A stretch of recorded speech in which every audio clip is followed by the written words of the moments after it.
All right, everybody, I know it's great to be back, but it's time to settle down. Come on.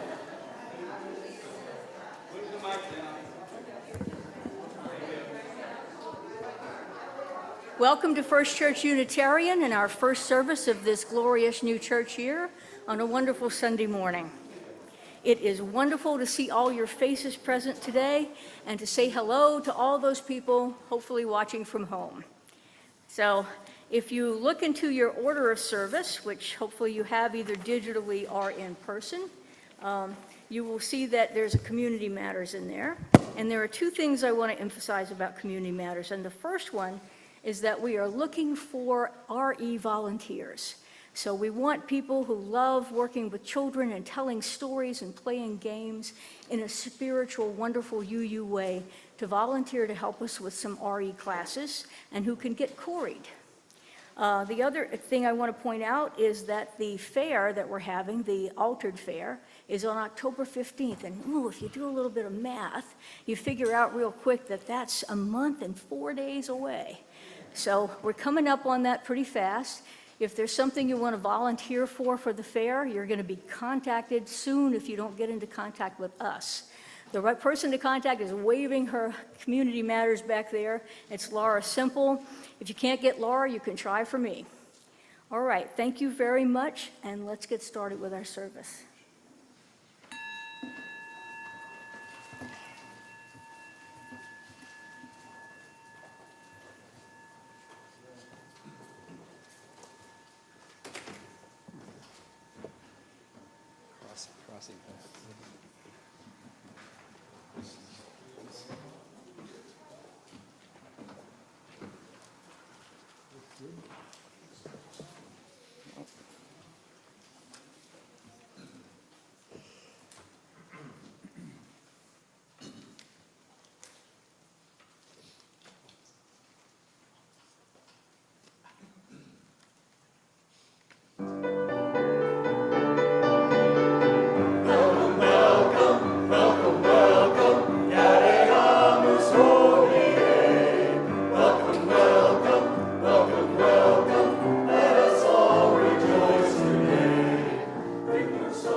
And so we gather from the ebb and flow of our lives, thirsty for connection to ourselves, thirsty for connection to others, thirsty for connection to the larger life. As we worship together, May all who gather here be filled with joy and hope, filled with compassion and love. Here may we be filled so that we may pour ourselves out into the world. The words of Gregory Pelley. Let us worship. I'd like to invite Natalie to come up and light our chalice this morning.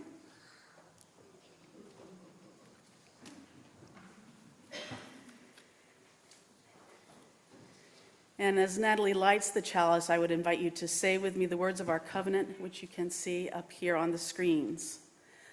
Love is the spirit of this church, and service its law. This is our great covenant, to dwell together in peace, to seek the truth in love, and to help one another. Thank you. Good morning. Welcome, welcome indeed. Thank you, choir, for that rousing welcome. I join with the choir and with Monica in welcoming you here to First Church Unitarian in Littleton. My name is Lara Hoke. My pronouns are she, her, and I'm so happy and lucky to be the minister serving this incredible congregation. And I'm so happy to see us back. Yes. We are, as Monica noted, multi-platform, meaning that we are being live streamed, so welcome to our virtual guests and participants as well. And know that we welcome the sounds of children and babies, so don't be stressed out if children and babies make sounds, because we know they do. And we love them, and we're happy they're here. If you're new with us, I'm so glad you found us, and please don't hesitate to ask somebody here, we're a pretty friendly bunch, about the church or about Unitarian Universalism if you wish after the service, and feel free to stick around for fellowship. If you are joining us online for the first time, I welcome you to visit the website if you haven't already, fculittle.org, and you can learn all sorts of things there, including ways to contact us if you wish. Okay, so we are able to sing together again, which is so wonderful. And our opening hymn is one of our favorites. Also, the words will be on the screen. And it is number 347, Gather the Spirit. I invite you to rise in body or spirit.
Please be seated.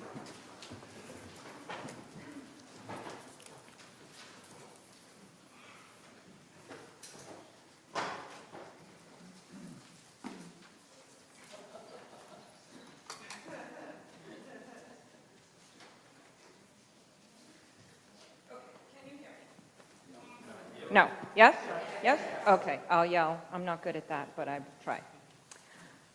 This is a story about Bernie, the water dog, and it's written by my husband, David Grober. And anyone who wants to, there's no pictures, but you can come on up, because I will be doing a few things. So come and sit on the floor on a chair, if you'd like. My father used to tell me this story. By the way, I'm a dog, in case you didn't know this. Which he heard from his father, who heard from his father a story about my great-great-grandfather Bernie.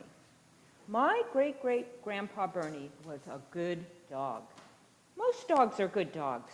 I'm a good dog. Well, I try to be. But Bernie, he was a good dog who did one great thing. Many years ago, in a land called Puddle, there lived a king who loved being a king. What's not to love about being a king? He enjoyed the best of everything. He ate the most delicious food. He wore the finest clothes. He sat in the most comfortable chair, a throne. And he lived in the best house, a castle. He even drank the best water, the coldest, cleanest, clearest water. He enjoyed that great water, thanks to a dog, thanks to my great-grandpa. You see, the king's castle stood on the side of a steep mountain, and farther up the mountain was a spring. And it was the job of the king's dog, Bernie, to climb while holding a bucket in his mouth, fill the bucket with water from the spring, carry it back down to the castle. This kept Bernie very busy, up and down the mountain, fetching bucket after bucket of water. Water for the king's family, for everyone who lived in the castle, water to drink, wash with, cook with, and bathe in. And when the castle folks were done with washing and bathing and cleaning, guess what they did with their water? They tossed that dirty water over the side of the castle. This was long before indoor plumbing and water treatment plants, and the water would do what water does. It would trickle down the mountain until it reached Puddle Pond. Now, Puddle Pond is where the other 99% of the people live. No, not in the pond. They lived around and near the pond. And here's the problem. Puddle Pond was the people's only source of water, and it was the water they washed with, cooked with, and drank. My Bernie worried about the people of Puddle. On his days off from fetching water, he enjoyed sniffing around Puddle Pond, and he saw that the men, women, and children did not look very healthy. In fact, they seemed sick. Bernie wondered, could it be the water? Bernie tried telling the king that the people of Puddle needed access to better water. But the king, sadly, only thought about himself. In fact, when Bernie mentioned better water, the king started to wonder whether he could have better water for himself. So he summoned his 4 top advisors and handed them each an empty jar.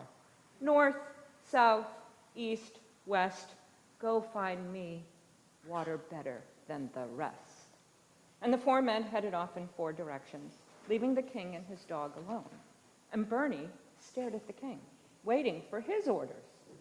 Finally, the king said, "Okay, take your bucket and bring me the best water from right here in Puddle." The first man headed north, which he took straight up Puddle Mountain, and soon he reached a glacier of ice and snow and could go no further. So he chipped some of the ice off the glacier into his jar and headed home. The second man headed south through the lush green forest until he came to the edge of a mighty river. He filled his jar with rushing white water and headed home. And the third man headed east across a desert until he arrived at a salty ocean. Water as far as he could see, but not a drop to drink. Tired from his journey and in despair for failing to find fresh water, the man lay down and fell asleep. And as he slept, it began to rain, and the rain grew heavy And the man woke up chilled yet delighted with the few drops of water he collected in his jar, and he held the jar as he walked home in the rain. And the fourth man headed west until he arrived in another town. He asked a girl where a thirsty traveler might find fresh water, and the girl took him to the well in the center of town. "Help yourself, sir," said the girl. "The well is deep, with plenty of fresh water for all." And the man filled his jar, thanked the girl, and headed home. Meanwhile, what about Bernie? He sat for a long time sniffing the air and the ground in every direction, thought about his important job of delivering water to the castle. He thought about the king. He thought about the people in Puddle. Then Bernie carried his bucket down the mountain, filled the bucket with water from Puddle Pond. The four men and the dog returned to the king, and he summoned each of them to present their water.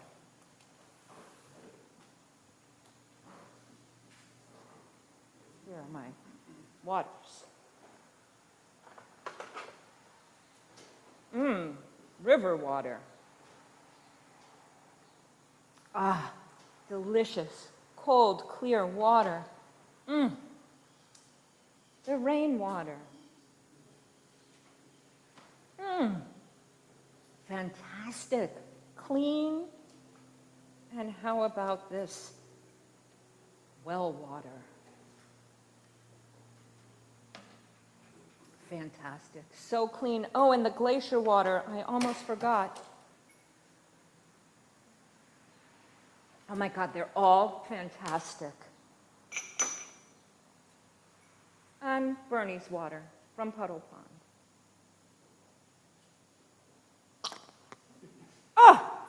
Oh! I forgot to change my hat. Sorry, I'm the king. The king did all that. Sorry. How silly. And after that taste of that horrible water, the king turned to the dog and he roared, "Are you trying to poison me? Ugh!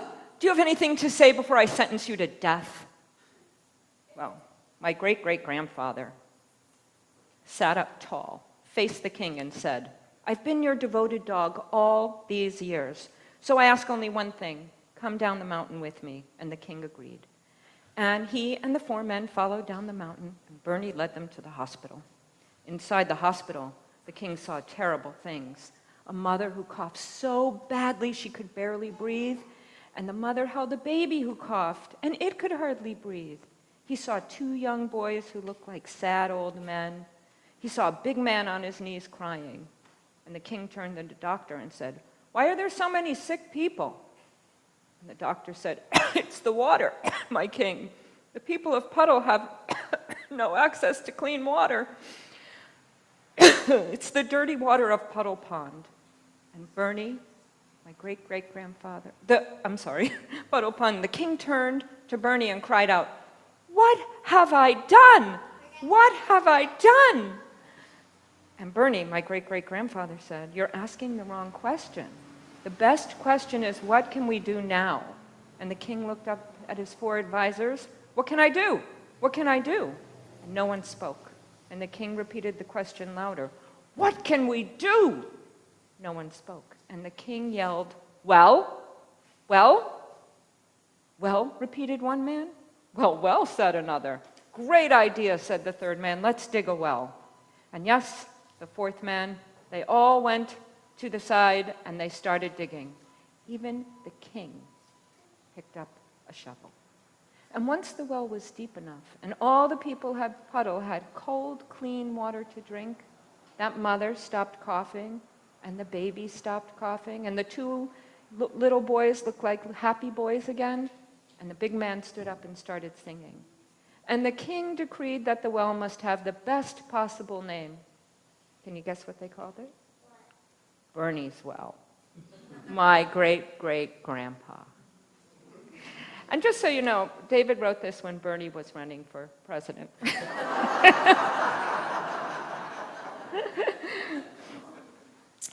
So thank you. And we're not going downstairs today. Okay? No, today we're going to stay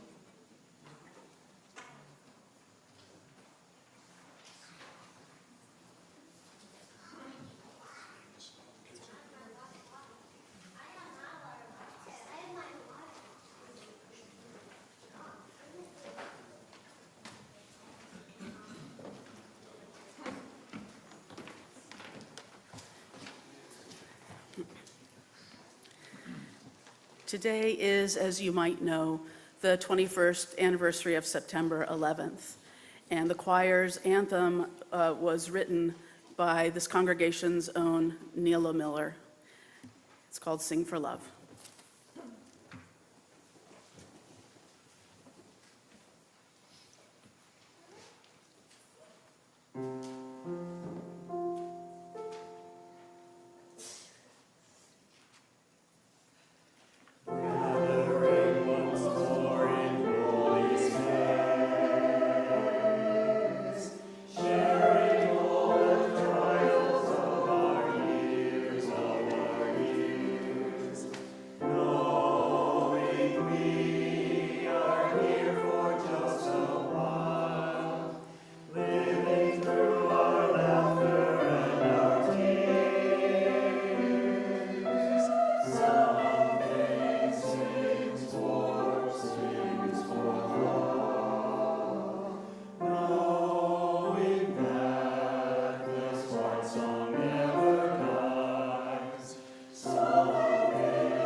Thank you.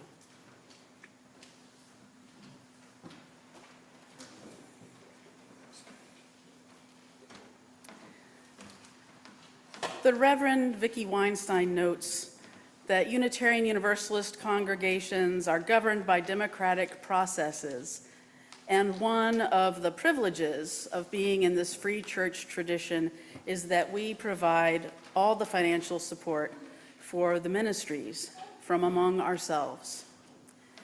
Generosity is therefore, she says, one of our spiritual values that we recognize as central to our personal and institutional well-being.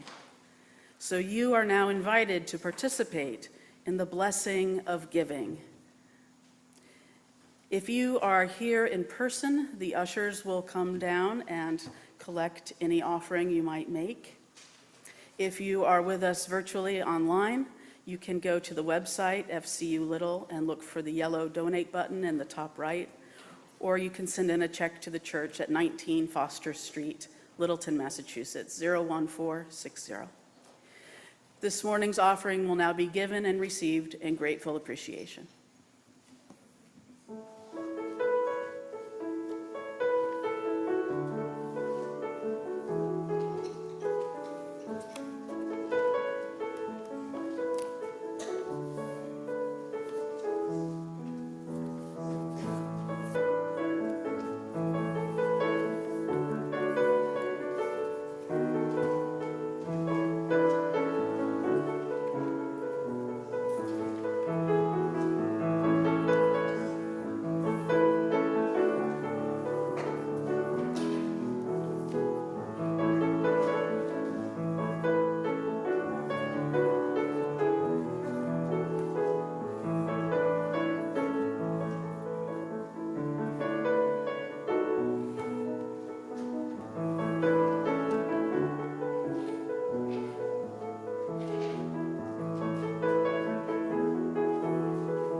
Working. Please join with me in the words of our community response. We are grateful for the opportunity to give and serve, and grateful for the gifts we have received. May this affirm the ministries of our church community, both within and beyond these walls.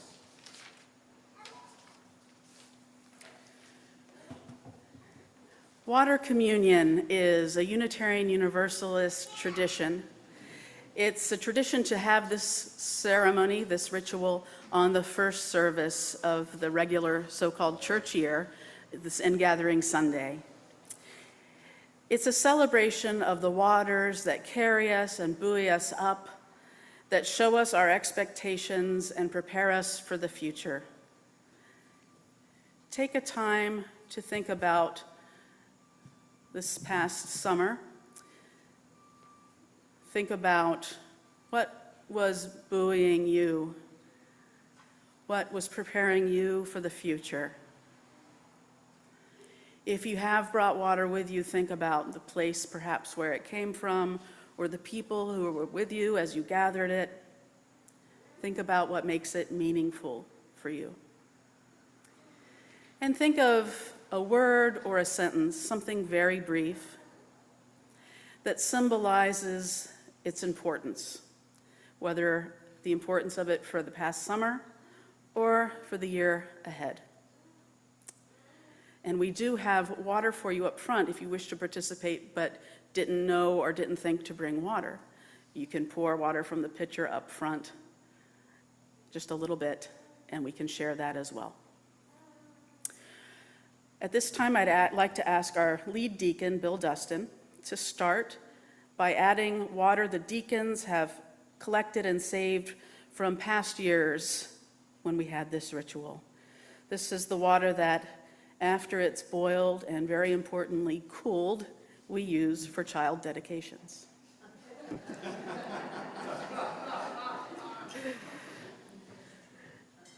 So we will ask you to form a line with a little distancing coming down the center aisle with your water if you brought it, or empty-handed if you didn't, to use the water up front. And think of that word or sentence, the important connections from the summer or the year ahead. And Molly will play quietly behind us as we have this ritual. I would invite us to use the microphone so that we can be heard, especially from the people at home as well. And then when you were done saying your word or sentence, you can go down the side aisles. So let us begin.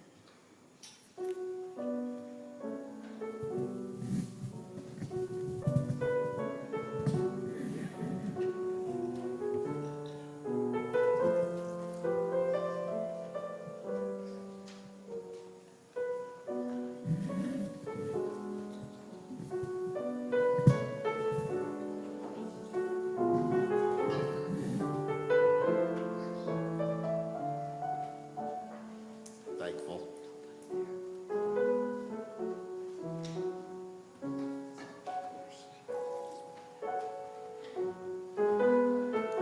Reconnection.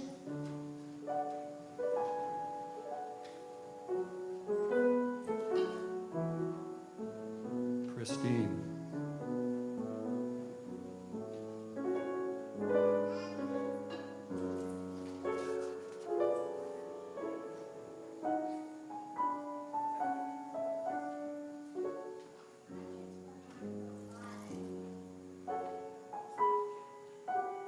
Abimi.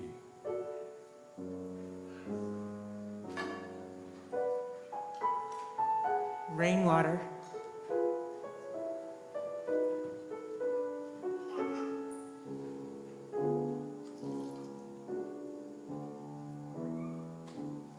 Hope.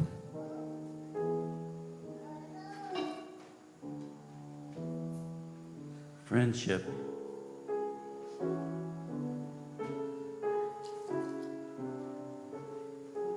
Grateful.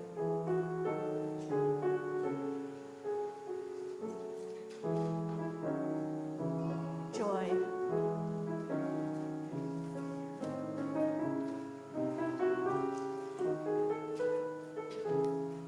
Resilience.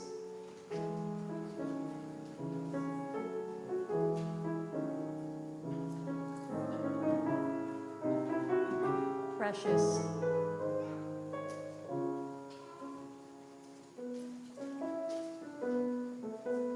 Joy.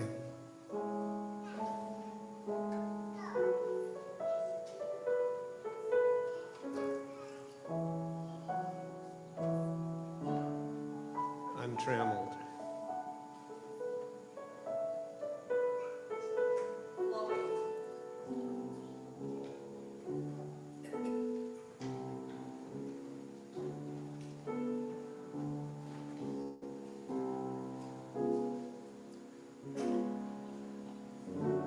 How lucky we are to have this water.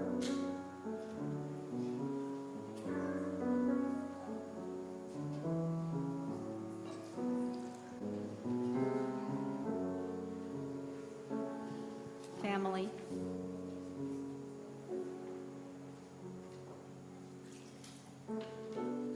Health.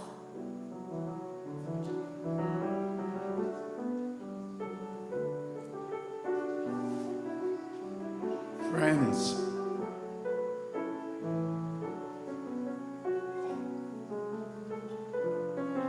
Peace to the world.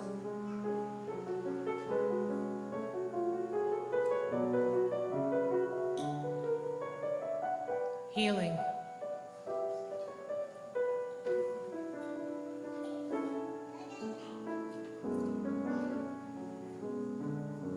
support of friends.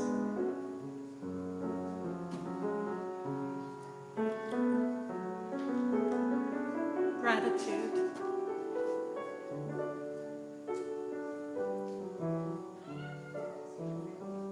Love of family and friends.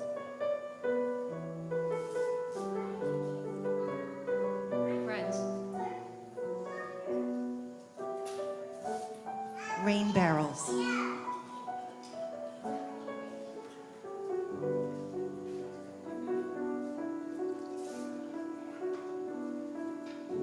Grateful.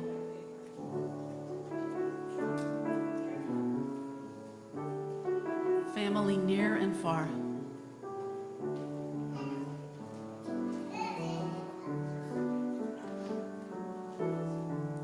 Remembrance.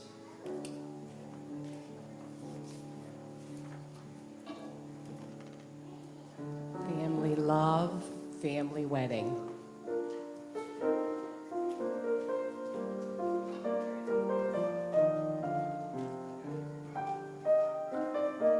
Perseverance.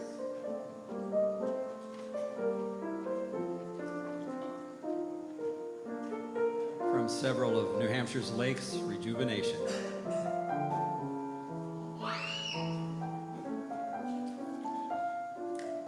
Good times, new places, new friends.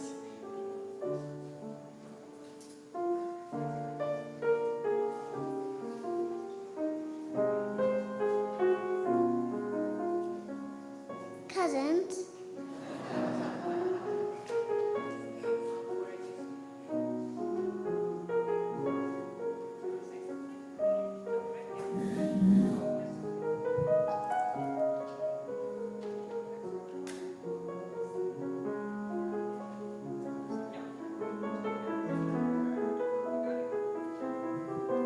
I went to Sweden this summer. I also went camping.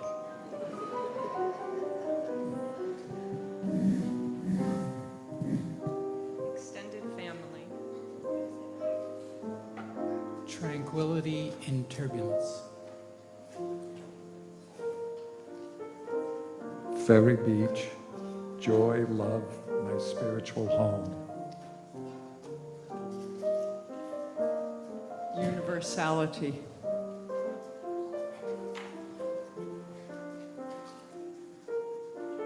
Renewal from the Merrimack River.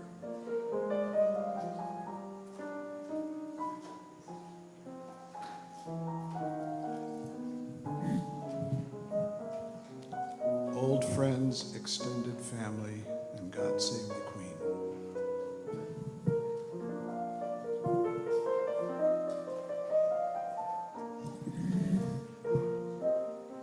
Family.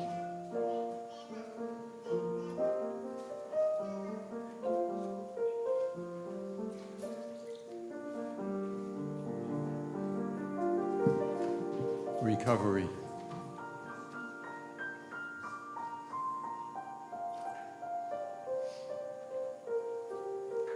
Camping with friends in the peace of nature. For those of you with us virtually, please put something in your chat on Zoom or on YouTube.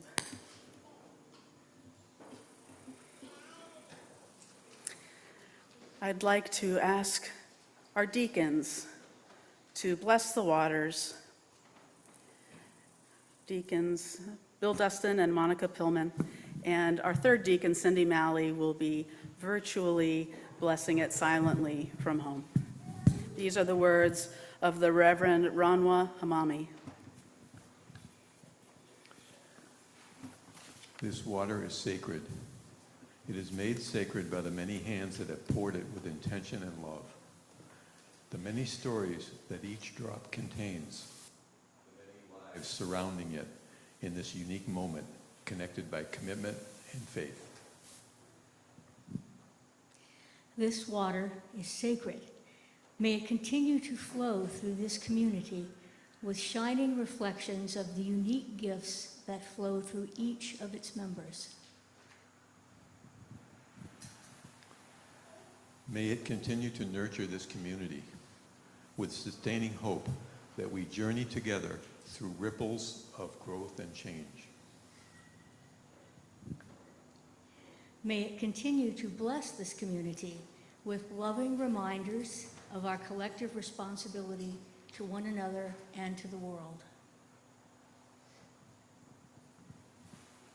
May its ripples be a reminder that the changes and growth within this community bring movement and transformation to the world beyond our doors.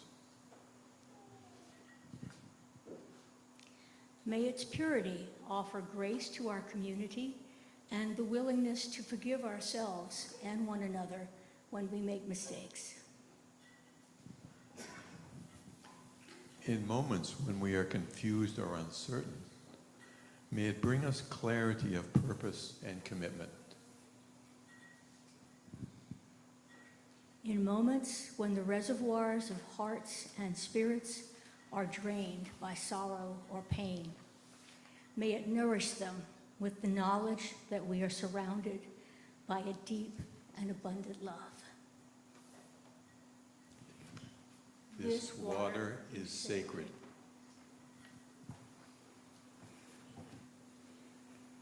Thank you.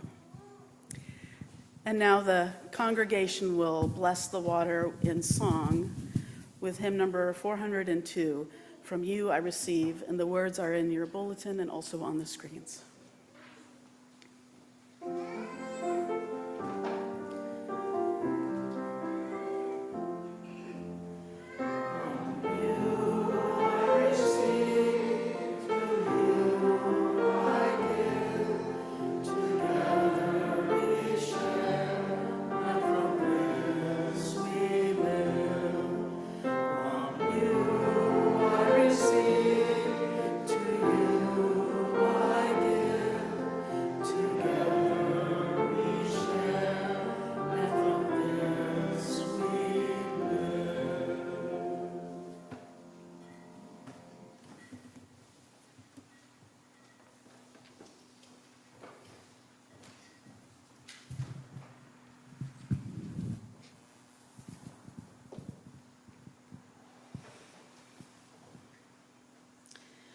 Water communion always makes me think of things nautical but nice. Nautical is just a fancy way of saying something naval to do with the water. And it reminds me of my years when I was a much younger person in the United States Navy. And I actually had a very spiritual experience while I was in the Navy one time when I was on a ship. I didn't always enjoy my time in the service. A lot of people do. I always felt like the Navy had a way of ruining everything. Like, here's a beautiful beach. Let's put on combat boots and run in it. In any case, so this was really the only time I was on a ship underway. I was 18 years old, can't believe it. It was after my first year of college, ROTC. And it was on the USS Vulcan AR-5, a repair ship that already looked incredibly old. It was a World War II era ship that was decommissioned just a few years later. In those days, they only put women on ships that were non-combatant. So you could be on a ship like a repair ship that could be shot at but couldn't shoot back. Because that makes a lot of sense. In any case, I was on this ship, and it happened we were underway, or out at sea, when it was a new moon, meaning there's no light from the moon, right? It was incredibly dark. And when we were underway, out at sea, it's the darkest dark I've ever experienced. I couldn't see my hand in front of my face, even if I put it here. It was unbelievably dark. So I wandered out onto the deck one night, which took a little bravery because all the ship's lights were out on the outside. They purposely kept it very dark. So I just very carefully felt my way and went out. And when I finally got up to the deck, I saw the Milky Way, the galaxy we're in, the galaxy we're a part of, like I have never seen it before or since. So beautiful. There are no words. And I felt so connected to everything. I felt so a part of the oneness of all. And that is a profound spiritual experience. And then I heard a cough.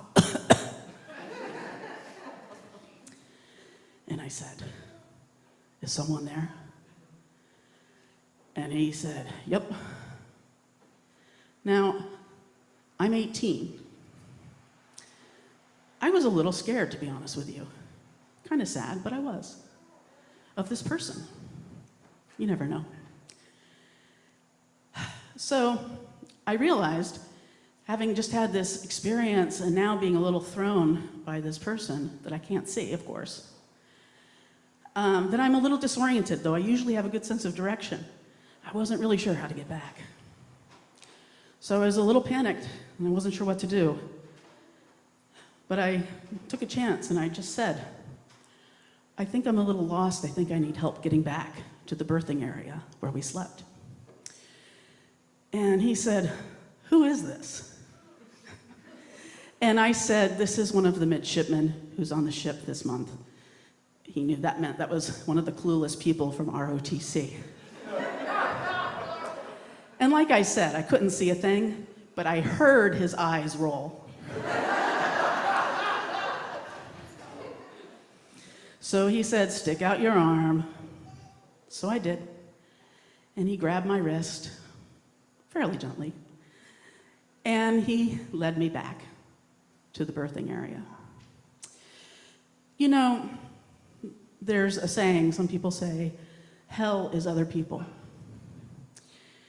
And of course, on this anniversary of September 11th, we know that some of the most horrible things that happen are sometimes the things we do to each other. It's one of the sad things, hard things about life. But that's really a glass half empty way of thinking of things. A glass half full way is that heaven is other people. We saw that on September 11th too, in those early days, coming together. And in this moment where I had been temporarily kind of afraid, it was turned to relief and thankfulness. And I just want us to remember that this year. I want us to be all hands on deck for each other and for the community. Because it takes all hands on deck to do the work, our ministry, our real calling of making this a better, more beautiful, more peaceful, more just world. It takes all hands on deck. And so I am so grateful that we have come together again to do our ministries in the world and to make this heaven on earth together. May it be so. Blessed be, and amen. Please join me in our closing hymn. It's number 1064, Blue Boat Home, of course.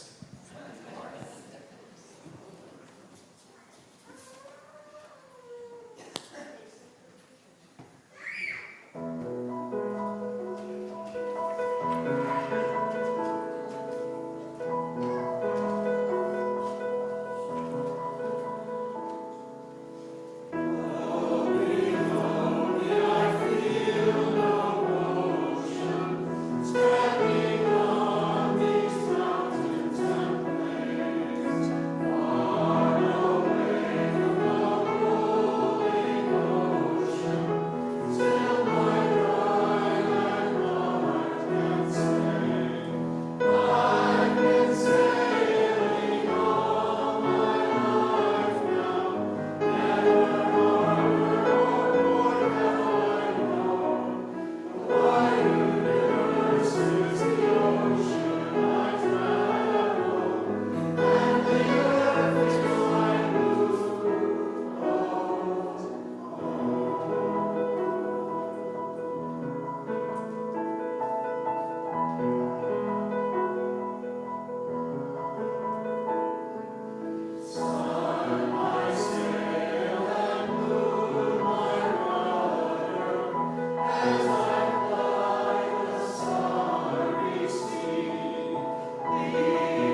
For our closing words, I invite you, if you wish, to put your hands up and feel the energy between us, the energy that connects us all, and those with us virtually as well. Friends, I am so glad and grateful that you are my ship's companions. There's no one else I'd rather have with me up on the deck, be it light or be it dark, to do our work together, to kun olam, to help heal the world and make this a heaven for all.